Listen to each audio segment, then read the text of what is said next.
கர்த்தராகிய இயேசு கிறிஸ்து நாமத்தினாலே உங்களை வாழ்த்துகிறேன். இன்னைக்கு எங்கே வந்திருக்கேன்னா, கடற்குலைங்கிற ஒரு ஊருக்கு வந்திருக்கோம். இது வந்து என்ன கல்லறையை பார்க்குறேன்னு நினைக்கிறீங்களா? இது எங்கள் அம்மாவோட கல்லறை. எங்கள் அம்மா இருந்து 16 வருடங்கள் ஆகிறது. அவங்க வந்து ஒரு நல்ல ஒரு கிறிஸ்தவ தாயார்.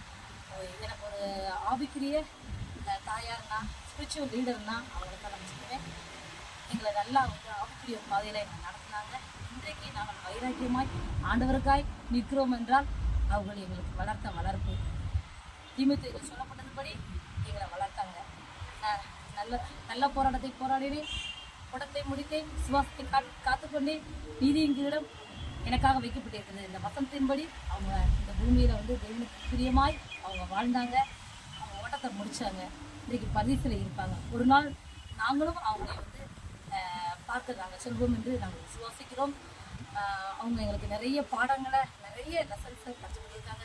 சிறு வயதிலிருந்து அவங்களோட வேதத்தை படித்து முடிப்பதற்கு முன்பாகவே எல்லா கதைகளையும் எங்களுக்கு சொல்லி வேதத்தில் தேர்வதற்கு எங்களுக்கு உதவியாக இருந்தாங்க. எங்களுக்கு கிடைத்த நல்ல ஒரு ஆவிக்குரிய தாயார். அவங்கள தான் நாங்கள் இன்னைக்கு பார்க்க வந்திருக்கிறோம். இது ஒரு சடங்காச்சாரம் கிடையாது. எங்கள் மனதில் ஒரு வாஞ்சை, விருப்பம், அதனால தான் அந்த இடத்துக்கு கடந்து வந்திருக்கோம். இவங்க மூலம் நாங்கள் விசுவாசத்தை கற்றுக் கொடுக்கிறோம். இன்று வரை நாங்கள் அதை கடைபிடித்து வருகிறோம்.